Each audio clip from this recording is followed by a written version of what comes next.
Episode 20, Excellence in One Thing and Contentment.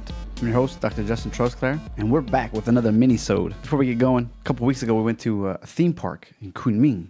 It was the middle of the week, school's going on for kids. I'm telling you, there was almost nobody there. We were able to jump on every good ride, no wait, front of the line, front row if you want it, get off, pause for a second, and get right back on it.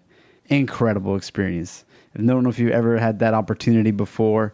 One time in Denver, me and my buddy, he came into town. We tailgated at a Broncos game, and then after we ate, we went over to Six Flags, and it was the same scenario. Like, we rode so much in a row, we're like, dude, maybe we need to take a break. Like, I'm feeling a little woozy. And you don't really get woozy on these big coasters that spin you around and barrel rolls and your feet are dangling and everything. Anyway, a lot of fun.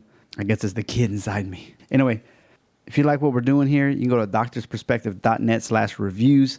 It'll take you directly to the app that you listen to this in, and you just write a little review. You can say, maybe how it's affected your personal life, how it affected business, what you enjoy about it, the guests. It doesn't have to be about the host, but it definitely does help, so appreciate it. Now, on to the show. This is going to be a summary of StoryBrand, episode 144, and he was interviewing one of the Duck Dynasty leaders. They were like super popular. Remember them? Big beards, hunting all the time with ducks. Anyway, the main lessons I got from it were you got to be content with what you have. And they had a very humble beginning. So it's a really good episode. Like, that's the whole point. You get a summary, but go back and listen to it. They started from nothing and just started building and building. And it's not about just getting money, because you can be happy with a little. You can be happy with a lot. I mean, you see these movie stars killing themselves on drugs and all these different things. And you're like, man, you seem to have it all. Like, what's the problem? So, a little bit of money, a lot of money, you can still be content with where you are in life. And what are you going to do with it? Like, if your goal is to make a lot of money, what are you going to do with it once you have it? Are you going to buy expensive things? Are you going to be benevolent? Do you help out your friends and family? So, what's your goal? Think about that. And one thing, especially now that I have a kid, is trying to think, how can you raise your kids to be entrepreneurial? Because it takes a special type of person, and I'm wondering if we can cultivate that in our children. So when they're growing up, they experience the lemonade stand. They experience, social media marketing. I don't know exactly what you could teach them, but, there's all these little things around the house, around your neighborhood. Maybe they cut some grass, and they start saving their money to buy something that they want, that they just expected you to buy. Facilitating that. Working for those guys, they still live in like a pretty small town. It's not like a big metropolitan area or anything.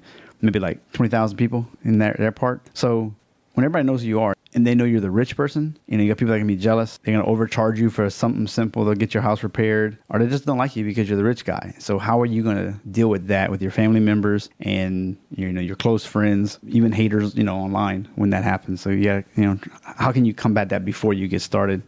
Your family, that's another one they're talking about that's big for them. What's your family mission? And if you can align yourself with together as a mission, when things get hard, you can go back to that. And so your family doesn't get torn apart and you don't lose yourself thinking you're the big deal. I'm going to have a lady in every city that I go tour at and my wife will never know. Well, then she's probably going to find out. You're going to destroy yourself. So, having a family mission, and obviously it could be that extreme, or it could just be how you raise your kids, what kind of vacations you take, what do you do together, what do you do separate. So there's definitely from the podcast episodes I hear, it's also important to have your own thing as well. Like, if you like racquetball, go play racquetball. You don't always have to do it with a spouse, And their last closing remarks, be good at selling one thing to start it off. Be really good at that. If it's chiropractic, be really good at the adjustment.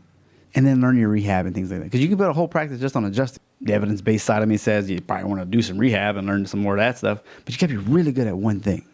And that can be anything. Depending on what your profession is. Eye doctor, dentist, root canals, being a good endo, whatever. And his last point, serve the Lord, honor God in your work, whether you go to college or you just do a trade, whatever it is, honor the Lord in that. There's a good verse. I don't remember what it's called. That's pretty much whatever you do it for the Lord, whether that's working or not. So you can honor God in the work that you do. So that's today's episode. We just went #behind the curtain.